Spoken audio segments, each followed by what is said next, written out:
આઝાદીના અમૃતકાળના વિકાસના મોટા દાવાઓ વચ્ચે મહેસાણાના એક ગામના લોકો આજે પાણીના એક ટીપા માટે તરસે છે। 8 મહિનાથી બંધ પડેલા બોરના કારણે આખું ગામ હાલાકી ભોગવી રહ્યું છે। મહિલાઓના માથે પાણીની મટકીઓ અને પશુઓ માટે પાણીનું સંકટ છે। આખરે કંટાળેલા ગ્રામજનો કલેક્ટર કચેરીએ પહોંચી આવે છે। શું છે આખો મામલો આ વિડીયોમાં જોઈએ। નમસ્કાર, હું નીલમ ખારેજા, આપ જોઈ રહ્યા છો મહામંથન મંતવ્ય ન્યૂઝ। મહેસાણા જિલ્લાના જોટાણા તાલુકાના કસલપુરા ગામ, જ્યાં છેલ્લા 8 મહિનાથી પાણી માટે હાહાકાર છે। ગામનો મુખ્ય બોર બંધ પડી જતા હજારો લોકો પાણી માટે વલખા મારી રહ્યા છે। ઉનાળાની કાળઝાળ ગરમી વચ્ચે લોકો માટે પીવાનું પાણી મેળવવું સંઘર્ષમય બન્યું છે। ગામમાં લગભગ 3000 જેટલી વસ્તી અને 700 થી વધુ પશુધન છે, પરંતુ પાણીનો સ્ત્રોત બંધ થતાં ગામમાં પાણીની તંગી દિવસે ને દિવસે વધી રહી છે। ગ્રામજનોના જણાવ્યા અનુસાર 20 વર્ષ જૂનો બોર છેલ્લા 8 મહિનાથી બંધ છે, જેના કારણે લોકો બેબાકડા બન્યા છે।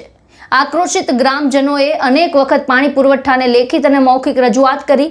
ધારાસભ્ય, સાંસદ, જિલ્લા વિકાસ અધિકારી સહિત અનેક અધિકારીઓ સુધી રજૂઆત પહોંચી, પરંતુ હજુ સુધી કોઈ ઉકેલ ન આવતા ગ્રામજનોમાં ભારે રોષ જોવા મળી રહ્યો છે।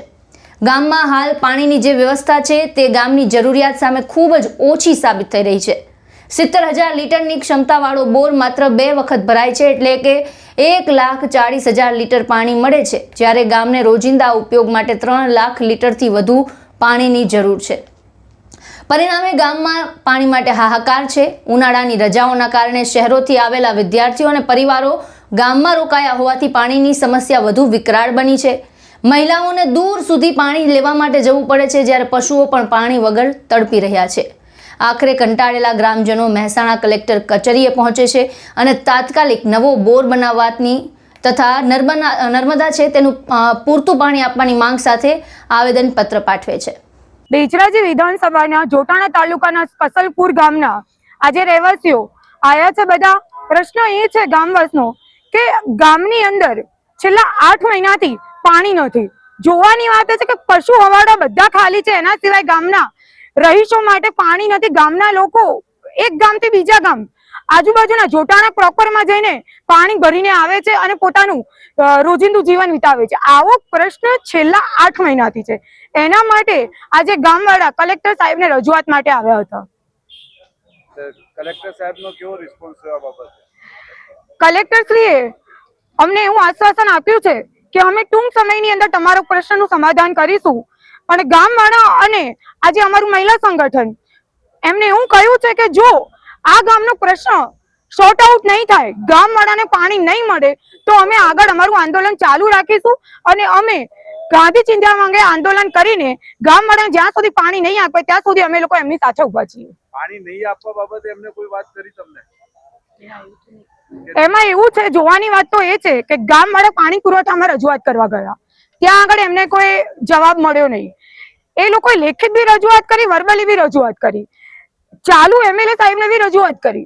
જોવાની વાત એ છે કે 8 મહિનાથી ગામ પાણી વિના તરફડે છે, તો બી ગામના લોકોને મળવા માટે એમએલએ પણ આવ્યા નથી કે ત્યાંથી પાણી પુરવઠા લોકોએ ગામનો બોર જે બંધ થઈ ગયો છે એના માટે બી એ લોકો આવ્યા નથી।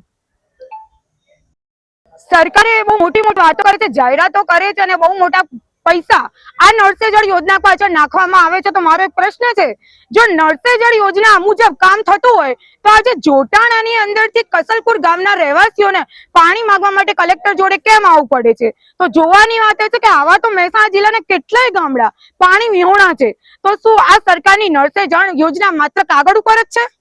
એક તરફ વિકાસના દાવાઓ વચ્ચે દાવો થઈ રહ્યા છે અને બીજી તરફ પાણી માટે ગામ છે તે તરસી રહ્યું છે। હવે જોવાનું એ રહેશે કે કસલપુરાના લોકોની આ પીડા તંત્ર સુધી પહોંચે છે કે પછી આવેદનપત્રો ફાઇલમાં જ દટાઈ જાય છે।